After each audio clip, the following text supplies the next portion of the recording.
الحمدللہ رب العالمین والصلاة والسلام علی حبیبہ محمد وآلہ وصحبہ اجمعین اما بعد فاعوذ باللہ من الشیطان الرجیم بسم اللہ الرحمن الرحیم اوکلما عہدوا عہدا نبذہ فریق منہم بل اکثرهم لا یؤمنون اللہم سبحانک لا علم لنا الا ما علمتنا انک انت العلیم الحکیم مولایا صلی وسلم دائما ابدا علی حبیبک من زانت بہ الابصار. معزز سامعین کرام، السلام علیکم ورحمۃ اللہ وبرکاتہ.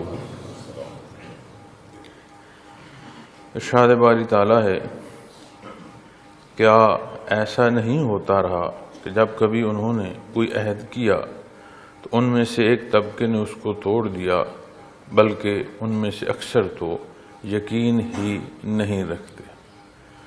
معزز سامعین کرام، اللہ کریم قرآن کریم کی سمجھ عطا فرمائے. تو قرآن کریم جہاں جو حصہ بیان فرماتا ہے یہ اصول ہو جاتا ہے.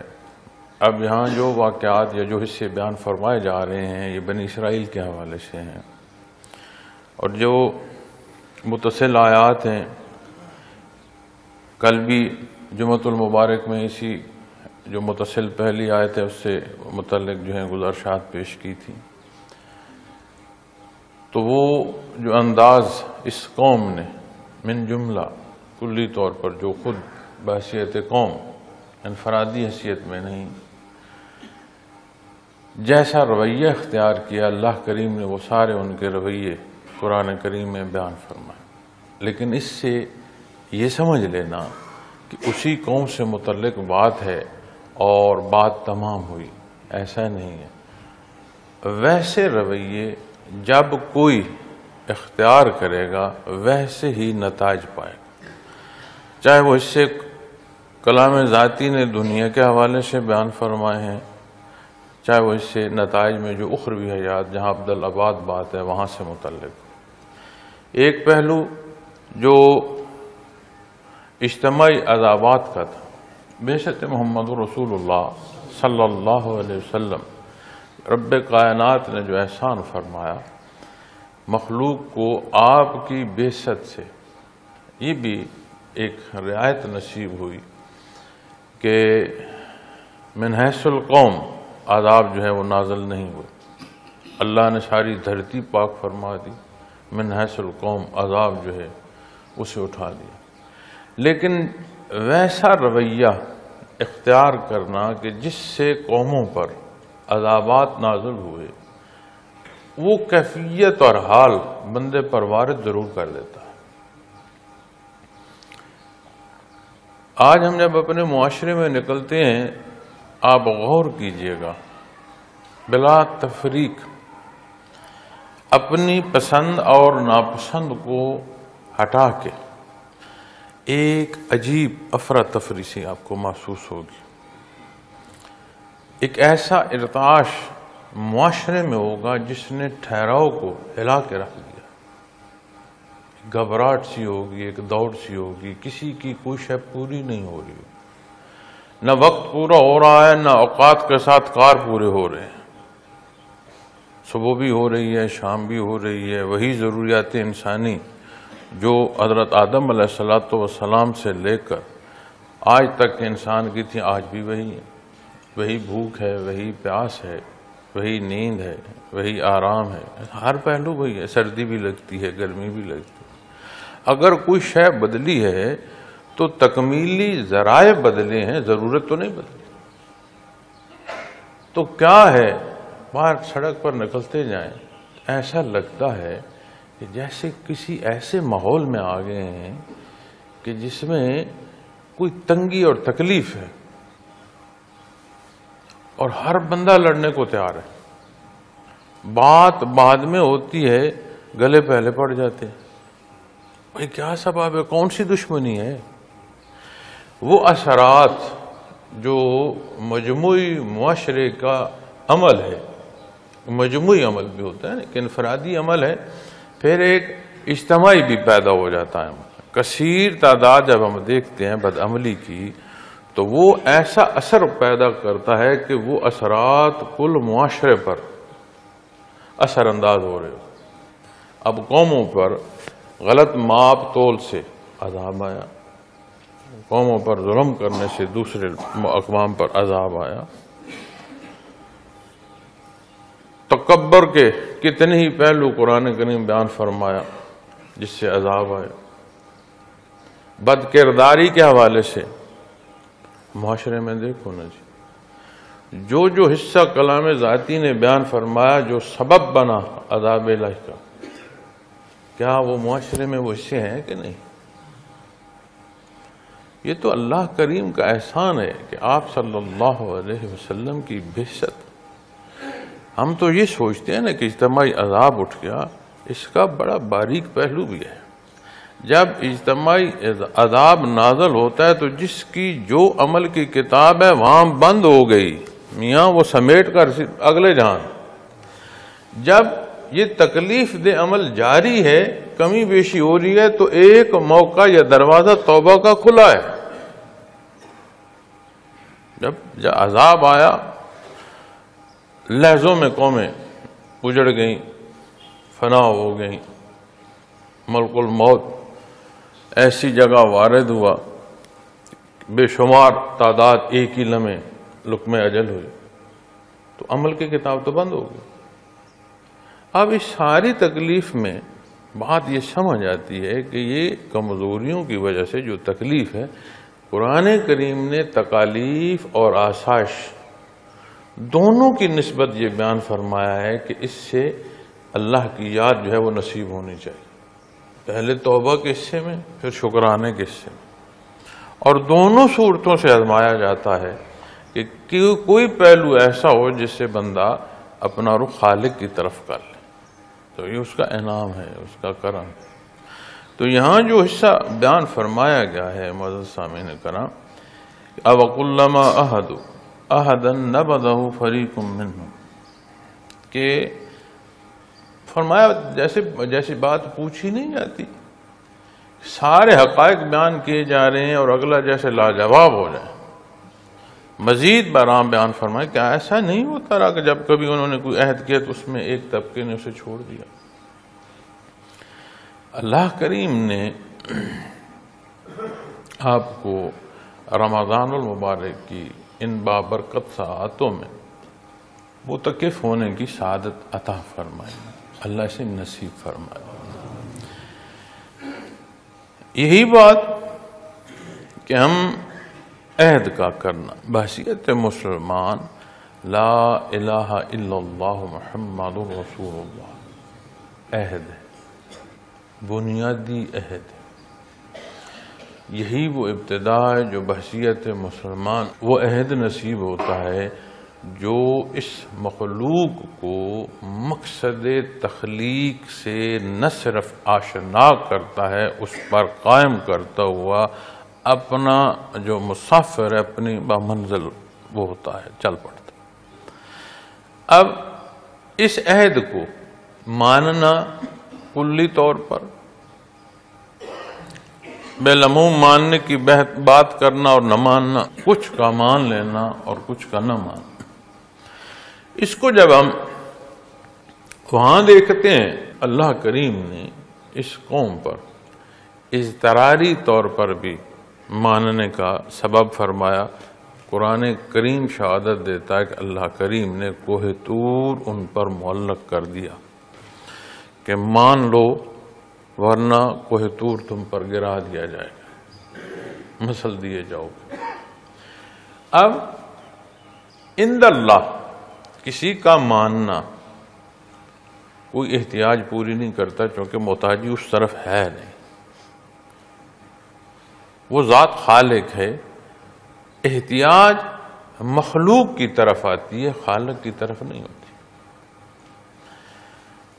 جب ان پر کوہ طور معلق کیا گیا تو اس سے مراد نہیں کہ اللہ کریم کی نعوذ باللہ کوئی یہ بات اس طرف ہے کہ وہاں کوئی ضد تھی کہ ضرور مانے.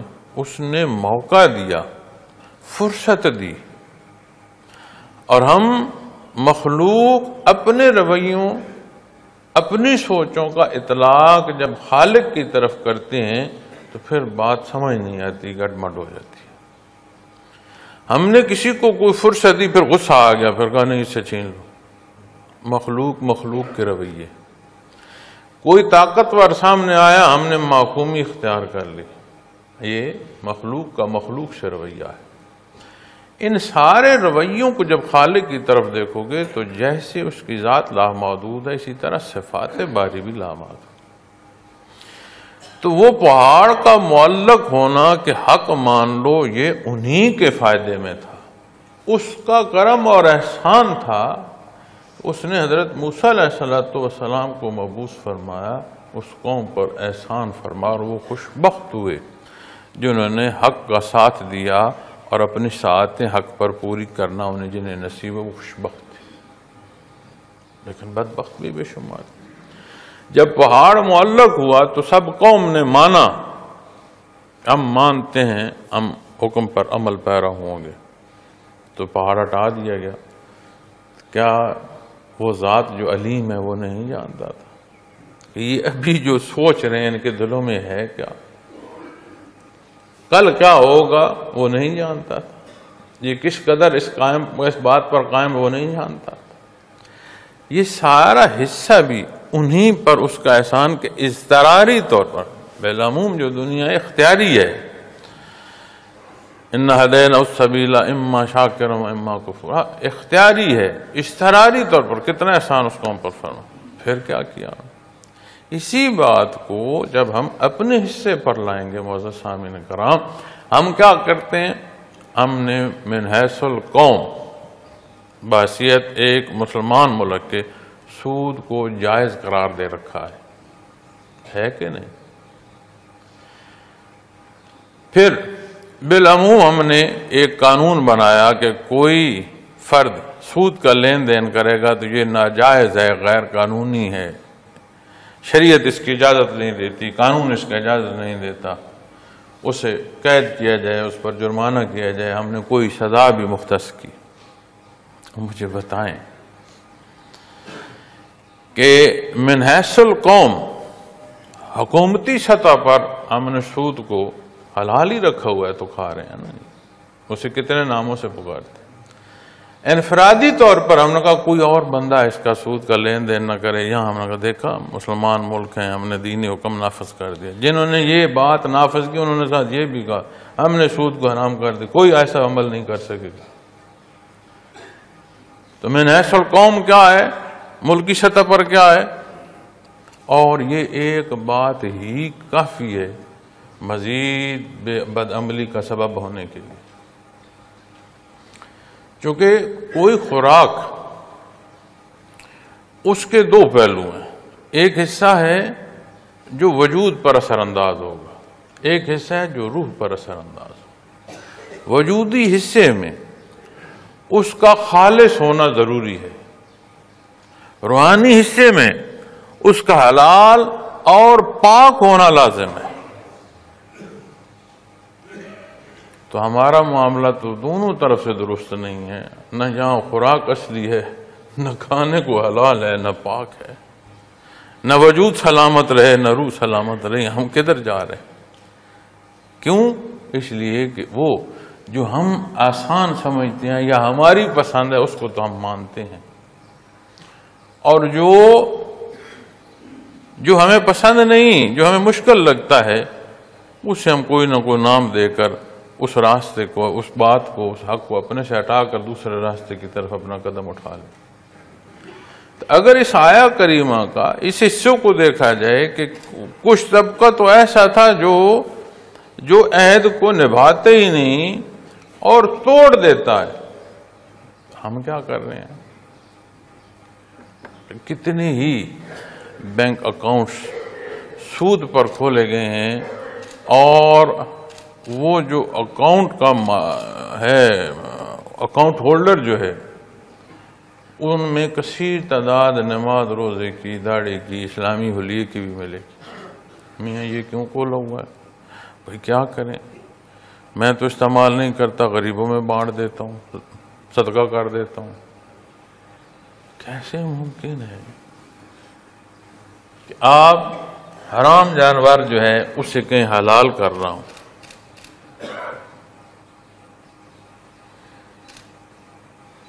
یہ شغل ہوتے ہیں لڑکوں کے.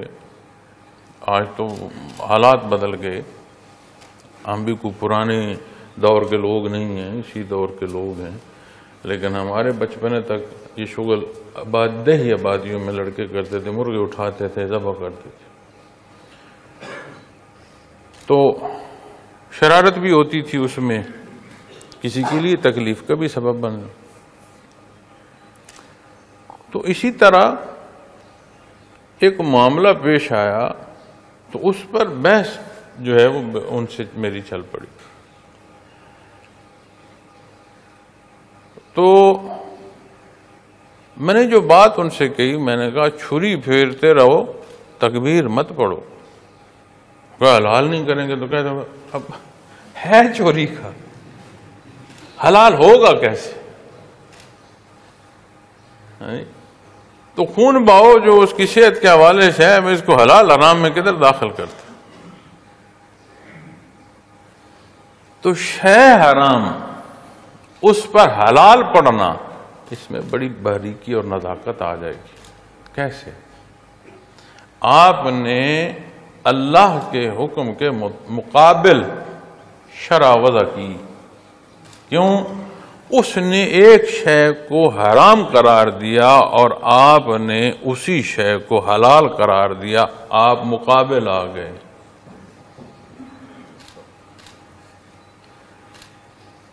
تو بظاہر تو ہم نے عمومی بات سمجھی، عمومی تو نہیں ہے. چونکہ بات کا رخ جس طرف ہوتا ہے اس بات کا وزن اسی رخ سے بنتا ہے. منسوب ہے نا کہیں، تو جب بات منسوب ہوگی ذات باری کی طرف تو وہ عمومی تو نہیں ہوگی، خصوصی ہوگی. تو جب وہ بات ذات باری سے منسوب ہے، اس میں جو دخل کرے گا تحت تو نہیں آئے گا، مقابل آئے گا. تو پھر مقابل آئے گا تو پھر اپنی حیثیت دیکھ لے، بھگت لے گا. تو جو فرمایا جا رہا ہے کہ کیا ایسا نہیں ہوتا رہا کہ جب کبھی انہوں نے کوئی عہد کیا تو ان میں سے ایک طبقے نے توڑ دیا. اللہ کریم نے متقف ہونے کی یہ صورت اللہ نے عطا فرمائی. اللہ اس میں حقیقت عطا فرمائے. ہم اپنا جب جائزہ لیں تو کیا معمولات زندگی میں ایسا ہوتا ہے کہ جو ناپسند ہے اس کے لیے ہم کوئی نہ کوئی بہانہ تلاش کریں، اور جو پسند ہے اس کے لیے ہم شریعت کا بھی جو ہے وہ ساتھ جو ہے وہ نبھا لیں؟ کیا ایسا ہوتا ہے؟ اپنی عمومی زندگیوں میں دیکھیے گا. ہماری نصیحت جو دوسرے کے لیے ہوتی ہے اس میں اصول ہوں گے، قانون ہوگا، اس میں شریعت ہوگی. وہی حصے جب خود اختیار کر رہے ہوں گے تو یہ جو دیکھنا کہ کوئی دیکھ رہا ہے کہ نہیں، کوئی سن رہا ہے کہ نہیں، کوئی محسوس کر رہا ہے کہ نہیں، میرے حلیے سے نہ کوئی محسوس کر، یہ کیا ہے؟ عہد کا توڑنا نہیں ہے تو اور کیا ہے؟ تو یہ جو اس بھٹی رمضان المبارک کی بھٹی کا نصیب ہونا ہے کہ ہر غلطی کوتاہی کو یہ جلا دے اور بندہ ایک بحیثیت ایک کندن یہاں سے نکلے، خالص ہو کر نکلے. کیا فرق ہے؟ جیسے رمضان المبارک میں داخل ہوں، جیسے اشراجات سے گزرتے آئیں، جیسے اعتکاف کا نصیب ہونا اس ان سارے حصوں سے گزرتے ہوئے پھر ویسے کہ ویسے ہوں، تو پھر کہاں سوچنے کی ضرورت ہے؟ کہاں کمی؟ کہیں ہم نے عبادات میں بھی رواجات کو تو نہیں داخل کر دیا کہ جی چلو اعتکاف بیٹھتے ہیں، جو کیا سنا ہے وہ تو ضائع ہو، یا لوگ کہیں گے کہ بڑا عبادت گزار ہے، یا اپنا نفس. دیکھیں نا، یہ نفس بھی عجیب شے ہے. مجھ جیسا نمازی کوئی نہیں، مجھ جیسا پاک باز کوئی نہیں، مجھ جیسا عبادت گزار کوئی، یہ کیا ہے؟ دعویٰ ذاتی ہے، تعمیل ذات باری کے لیے تھی، دعویٰ ذات پر لے آئے ہو تو عمل کہاں گیا؟ تعمیل حکم ہے اور بات ختم۔ اب اسی طرح جب ذکر کرتے ہیں، چونکہ کیفی حصے ہیں نا، اس میں کیفیات جو ہیں ان پر بحث زیادہ رہتی ہے، تو کتنے بار سوال کرتے ہیں آپ لوگ، جی میں نے کوئی محسوس نہیں کیا، میں نے کوئی دیکھا نہیں، میں نے کچھ دیکھا، کوئی ملے جس کو میں بتاؤں، یہ معاملے پیش آتے ہیں۔ تو غور کرو کہ اللہ کی یاد اللہ نے کیفیات کے لیے فرمائی تھی یا اللہ نے اپنی یاد کا فرمایا، تو یہ کیا ہوگا؟ بنسبت کیفیت ہوگی یا بنسبت حکم ہوگا کہ تعمیل حکم کرنا ہے؟ اور نتائج میں معزز سامعین کرام، نتائج میں ہمیشہ یاد رکھیے، عمل صالح کا نصیب ہونا اور اسے شرف قبولیت نصیب ہونا، مزید عمل صالح کی نہ صرف رغبت ملتی ہے، عمل صالح نصیب ہوتی ہے، توفیق ہوتی ہے۔ جہاں کمی بیشی ہوگی، مجھے یاد نہیں، کچھ دن پہلے بیان کر رہا تھا تو بڑے حضرت رحمۃ اللہ علیہ کے حوالے سے میں نے بڑے حضرت جی کی بات جو ہے وہ عرض کی تھی کہ کوئی بھی جو معاصی ہے، گناہ ہے، خطا ہے، وہ تو اپنی جگہ ہوئی، لیکن وہ آہستہ آہستہ بندہ عبادات چھوڑنا شروع کر دیتا ہے۔ کیا کرتا ہے؟ وظائف و اوراد چھوڑ دیتا ہے، بعد نہ آئے اس کا خیال نہ کرے، اس کمی بیشی سے نوافل چھوٹنا شروع ہو جاتا ہے، سنت چھوٹنا شروع ہو جاتی ہے، فرماتے ہیں حتیٰ فرائض چھوڑ دیتے۔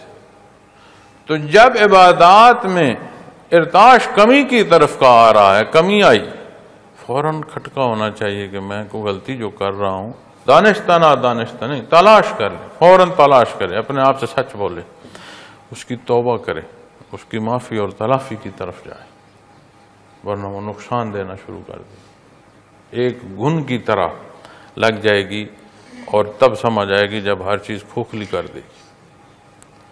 اسی طرح جب بات میں نے کیفیات کی تو جو بندہ کیفیت تلاش کرتا ہے اپنے معاملات میں، دیکھیے گا وہ ذکر چھوڑ دیتا ہے، کوئی کیفیت نہیں ہے ذکر کی، کرتے ہیں، وہ لیتے ہیں، کر لیتے ہیں۔ ذکر جو ہے یہ کسی خاص کیفیت کے لیے نہیں کر رہے۔ کیا ایسا نہیں ہوتا کہ بعض دفعہ، اب فرائض میں سب سے بڑا حکم نماز کا، بعض دفعہ نماز ادا کرتے ہوئے زبان گنگ ہو جاتی ہے، اس کیفیت میں بندہ چلا جاتا ہے، ایک گریہ تاری ہونا شروع، لوگ رونا شروع کر دیتے، ہوتا ہے کہ نہیں ہوتا؟ ایک کیفیت آتی ہے، ایک حضوری کی کیفیت آتی ہے کہ اپنے اللہ کے روبرو۔ اور وہی بندہ ایسا بھی ہوتا ہے کہ سجدہ صاف اس لیے کر رہا ہوتا ہے کہ یہ سمجھ نہیں آتی کہ 2 رکعت ادا کی ہیں کہ 3 کر دی ہیں، ایسا ہوتا ہے۔ ہر 2 صورت میں نمازی کے لیے کیا حکم ہے؟ جو احکامات ہیں ان کے تابع رہے، تعمیلی حکم میں رہے۔ اسی طرح جب آپ ذکر خفی کرتے ہیں، اس میں بھی مشاہدات مقصود کر لیں، کیفیات مقصود کر لیں، تو آپ تو خطا کھا رہے ہیں۔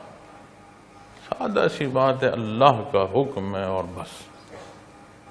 بندگی ہے کیا؟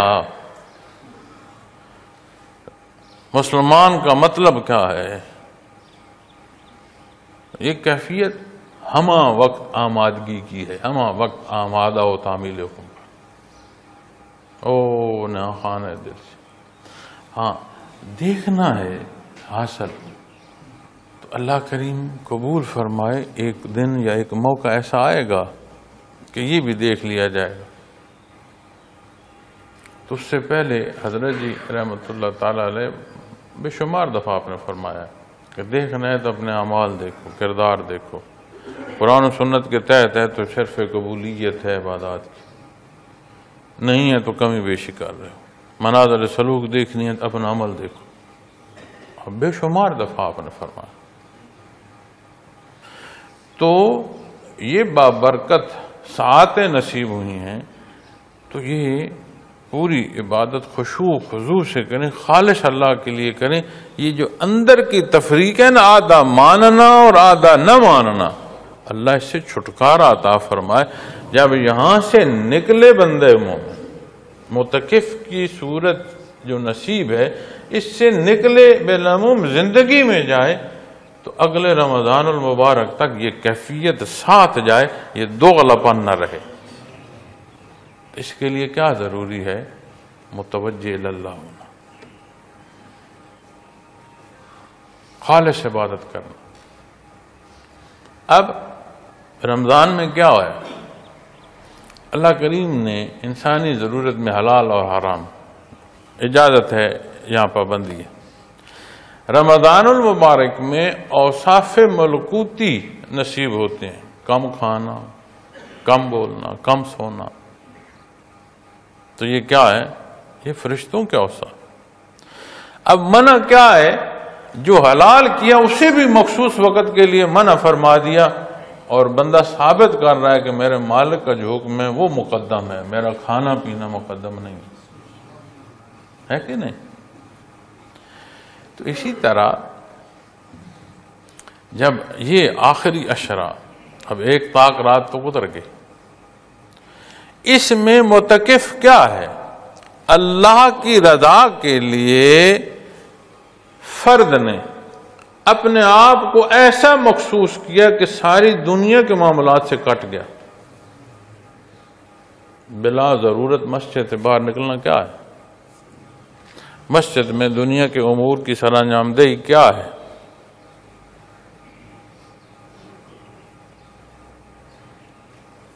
تو پھر یہ جو ہمارے موبائل ساتھ مسجد میں ٹن ٹن کر رہے ہوں، اس کا کیا مطلب ہے؟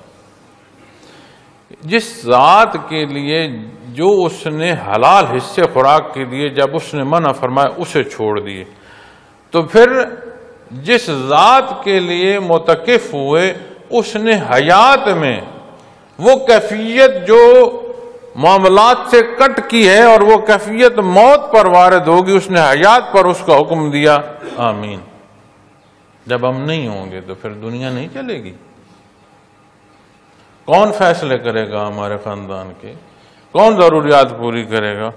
ہم سے پہلے جو کرتا رہا، ہمارے ہوتے بھی وہی کر رہا ہے، ہمارے بعد بھی وہی کرے گا. تو یہ جو الگ تھلگ ہونا ہے، اسے پھر ہم اس طرح نہ لے لیں کہ جو بات کا دل کرے وہ ہم کر لیں، جو بات کا دل نہ کرے وہ ہم نہ کریں. تو یہاں اس باریکی کو پھر اپنے ساتھ یہاں تک لے آئیں کہ یہ جو وقت میں نے مختص کیا ہے، یوں سمجھے کہ میں نہیں ہوں، پھر ہونے کا احساس سمجھ آئے گا. توکل کریں نا جی. ہم تو کمزور لوگ ہیں، لوگوں نے تلوار کی دھار کے نیچے گردنیں رکھی ہیں، لیکن اللہ کی ذات جو ہے اس پر توکل نہیں چھوڑا. گردنیں کٹاتے گئے ہیں اور توکل نہیں چھوڑا. تو جبھی تو انہی کے خون پھر اس کے صداقت کا نعرہ دیتے دنیا سے گئے. تبھی تو اس نے فرمایا کہ تم نہیں جانتے ان کی حیات کو. رزق حیات کا، حیات جو ہے نا زندگی، آپ لفظ زندگی بولیں تو ضروریات زندگی ساتھ آ جاتی ہیں، خوراک خام خواہ آ جاتی ہے. اس نے شہداء کی خوراک کا بھی فرمایا اس درجے تک کہ کوئی شک شبہ نہ رکھو. تو یہ جو لمحات اعتکاف کیے ہیں معزز سامعین کرام، اس میں دیکھیں کہ کوئی پسند ناپسند تو نہیں ڈال دی، خالص. بل اکثرهم لا یؤمنون، بلکہ ان میں سے اکثر تو یقین ہی نہیں رکھتے. کیسے بد نصیب تھے. اللہ کریم ہمیں محفوظ رکھے. اب ایک شیخ کا جو اقرار ہے کہ وہ یقین نہیں رکھتے، انہوں نے ظلم کیا. دوسری طرف جو حق کا راستہ ہوگا وہ کیا ہوگا؟ یقین محکم۔ تو یہ جہان فانی سے رہتے ہوئے حیات میں اس سے کٹ کر رہے نا، جب اس یقین کے ساتھ عبادت نصیب ہو، کٹ کر الگ ہو کر پوری توجہ نصیب ہو، تو پلٹ کر جب دنیا میں جائیں گے تو یہی کیفیت اور حال حفاظت کا سبب ہوگی۔ معصوم انبیاء علیہ السلام کی ہستیاں، ان ہستیوں کے بعد انبیاء اور رسول کے بعد پھر کوئی معصوم نہیں ہے، محفوظ ہو سکتے ہیں اپنے اپنے درجے میں، اس کی اپنی عطا ہے، کس کو کیا عطا، تو حفاظت الہیہ نصیب ہو سکتی۔ حفاظت الہیہ کے لیے کیا امر ہے؟ جس میں داخل ہو، حکم کی تعمیل ہو، اس لیے گرد و پیش کو چھوڑ دیں، متوجہ ہوں، اپنے لطائف پر محنت کریں، پورے 24 گھنٹے کا ایک آپ کا اسکیجول بنا ہوا ہے، اسے فالو کریں، جہاں اپنی فرصت ملتی ہے کوشش کریں ذکر میں وقت صرف ہو، درود شریف پڑھیں، تلاوت کریں، کوئی لمحہ ضائع نہ ہو، عبادت میں رہیں، ادھر ادھر چھوڑ دیں کون کیا کر رہا ہے کیا نہیں کر رہا۔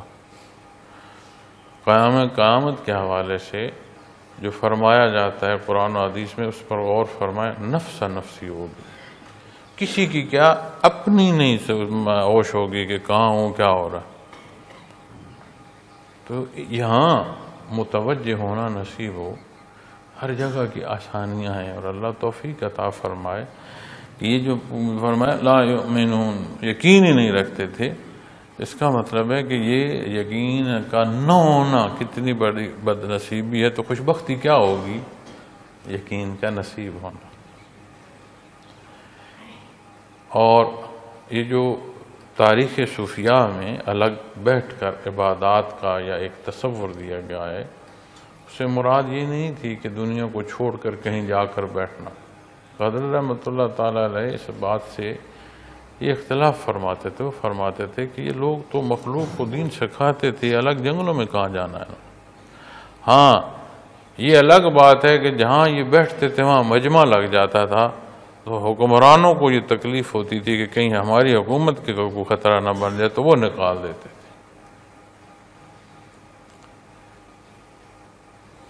لیکن اس راہ میں ذکر پر جب بندہ بیٹھتا ہے تو متوجہ اللہ ہو کر بیٹھتا ہے، وہ جمع غفیر میں ہے یا کہیں الگ بیٹھا ہے، آبادی میں ہے یا جنگل میں، متوجہ اللہ ہوتا ہے تو گرد و پیش کی جو حالات ہیں وہ بعید ہو جاتے ہیں۔ اولیت اس مقصد پر ہے جس کے لیے بیٹھے۔ تو اللہ نے توفیق دی، ہم سارے امور دنیا چھوڑ کر اپنے انتظامات کر کے پیچھے جو ضرورت ہے اہل خانہ کی اسے پورا کر کے آ کے بیٹھے، پیچھے اللہ خیال رکھے۔ خدا نخواستہ کو کمی بیشی واقع ہو تو اس کی بھی احکامات ہیں، جانا پڑے تو اس اعتکاف کے لوٹانے کے حوالے سے بھی جو ہے احکامات موجود ہیں۔ لیکن خواہ مخواہ ہم یہ سمجھیں کہ دنیا میں نے ہی چلانی ہے، تو یہ اس سے اگر ہم نکل آئیں تو بڑی آزادی ہے، ورنہ ایک محکومی کی زندگی ہے۔ تو بل اکثرهم لا یؤمنون، اللہ کریم مہربانی فرمائے ہم ایسے نہ ہوں، ہم کمزور ہیں، گناہگار ہیں، یہ سمجھنا میں نہیں کروں گا یہ کوئی بات، اللہ توفیق دے، اللہ رجوع دے، انابت دے۔ تو اللہ کریم عبادات کو قبول فرمائے، ہم جیسے خطا کار کمزور جو ساتھ ہیں اللہ کریم اس سارے عمل کے صدقے ہمیں بھی معاف فرمائے۔ وآخر دعوانا الحمدللہ رب العالمین۔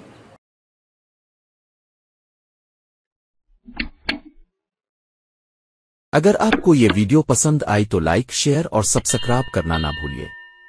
اللہ حافظ۔